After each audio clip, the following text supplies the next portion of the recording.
News is Christian Clark has gone down with a torn Achilles tendon that's going to force him to miss the season. And that is a blow for the University of Texas football program. I don't get any joy out of telling you.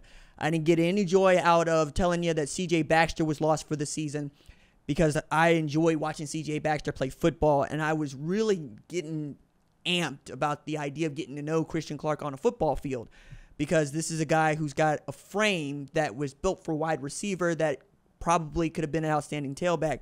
Now you are down to Jaden Blue, Trey Wisner, and probably Jarrett Gibson as the three, and he got 4 scholarship tailbacks back there. You're going to need to move somebody over. Nice thing about that is most people can play tailback. From the offensive line to the defensive line to the skill players, everybody can play tailback. And you know what? There are some guys that still think they're a tailback. I mean, there's video running around of Micah Parsons running over people in high school, right? Because he's Micah Parsons. And he wants to play both ways. He said that before. He can do that, and running back gives you that opportunity. Caleb Downs at Ohio State may play a little bit of running back while he is there.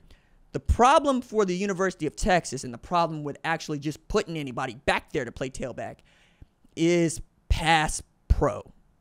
If you cannot pass protect, you're going to make it almost impossible to play you at tailback. The reason is, one, you have to be able to protect the quarterback on important third downs. You have to not just be able to sell your play action fake, but you might need to be able to stand up after the fake and take that linebacker on in the hole or that defensive end off on the edge. The reason that it's important for Texas is Quinn Ewers, who has not played an entire season of football without missing at least one game due to injury. The reason that you saw a bunch of Jonathan Brooks last year, even though C.J. Baxter was the starter to begin the year, is Jonathan Brooks could pass block. When we talk about Ezekiel Elliott at Ohio State, or even with Dallas Cowboys, the reason that he was selected so highly and prized so greatly at Ohio State was he's an outstanding tailback and he's an outstanding pass blocker. He protects quarterback. I don't think that is a coincidence that Zeke and Dak Prescott became very close and are still very close. You take up for the quarterback like that, he's going to like you. And you're going to be loved by the rest of the team, because we all know that quarterback is the most important position in all of sports. I also think this is going to speed up whatever chemistry there needs to be between Quinn Ewers and a receiving core that has enough talent to be good, but has not shown yet that it can be great. You're going to need Isaiah Bond, Silas Bolden, and Amari Niblack, among others, right? Jonte Cook, to get on the good foot and get to know that dude quick, fast, in a hurry, because I all of a sudden think we're going to see more air raid principles employed at Texas. That's not a bad thing, okay? That's never a bad thing. Air raid was an offense that was created for guys like myself, right? It is, let's get the ball out quickly, and let's get numbers, and let's ask the offensive line not to do a whole hell of a lot, or running backs. We need them to be able to get the ball out quickly in space and let our playmakers make plays. I loved how Hal Mummy used to teach or recruit offensive linemen to Iowa Wesleyan back when they were just installing this and Mike Leach was his coordinator. He said, all I ask the offensive linemen to do is eat and jump rope. That's it. Can you stand in front of that guy for 2 seconds and prevent him from just annihilating the guy who's got the ball, because the ball's coming out quickly, right? That was the whole point. Get the ball out of your hands. Do not give bigger, faster defenses an opportunity to get a rush on you. Otherwise, we're all cooked. So you spread them out. You make them tell you what defense they are in, because you're 4 and 5 wide and you're in wide splits. I remember like yesterday, even Gary Patterson and Sonny Cumbie, Doug Meacham were doing this at the Big 12 level, and it was giving places like Oklahoma fits.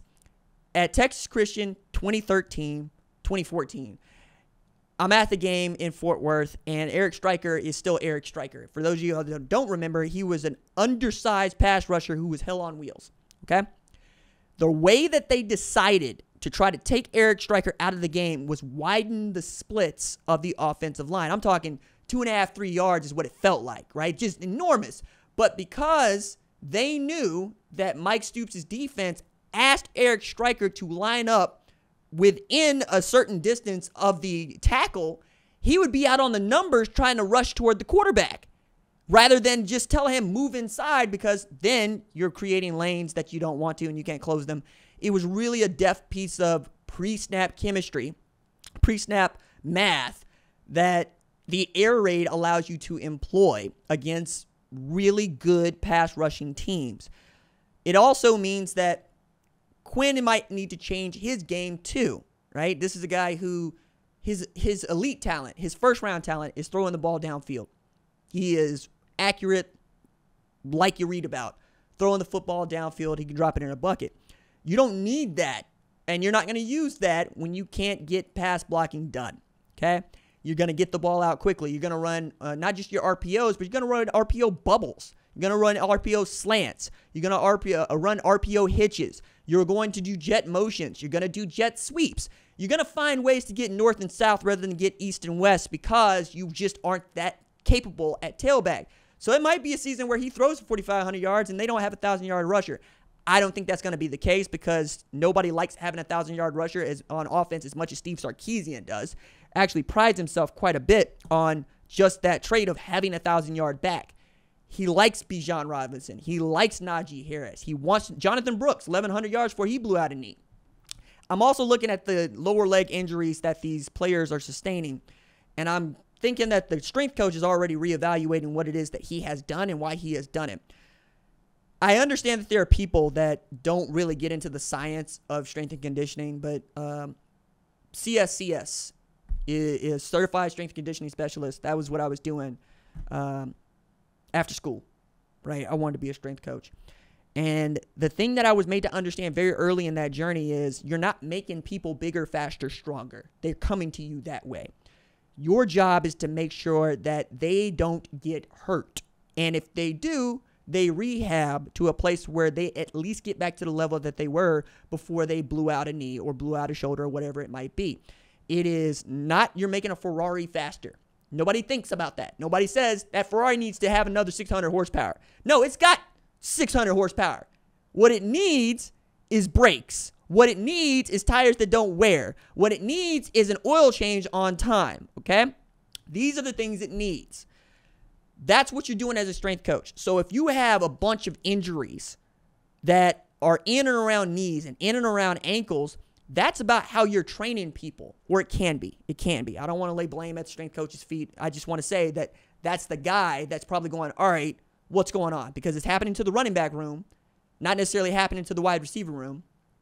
It's been an ACL for Jonathan Brooks. It was an ACL for Cedric Baxter, and now it's a torn Achilles for Christian Clark. Tashard Choice is also going to have some thoughts about this and what he can and can't do. Just a lot that Texas all of a sudden has to sort through before they start playing meaningful football. And remember, they got to travel up to Ann Arbor to play a Michigan Wolverines team that we don't think is as good as they were last year, right? New offensive line, new quarterback, new, let's say, RB1 in Donovan Edwards, and a new coordinator on the defense, a new coordinator on the offense. There's a lot that they're working with, but it is not insurmountable. Still, the way that we expected Texas to enter this season as a team that is, penciled in, according to rankings, mine too, to make the SEC championship game, let's go with that. Let's see, right? Let's find out. Let's find out if that's still the team that deserves to be ranked that highly and they're deeper than we thought, or let's find out how attrition might actually work into this, because remember, we're playing the longest football season that we ever played in this sport this year, and the injury rate is 100%, as you're finding out. It's a lot to sort through, but that is the lay of the land as we head into just another week before we start playing football for real.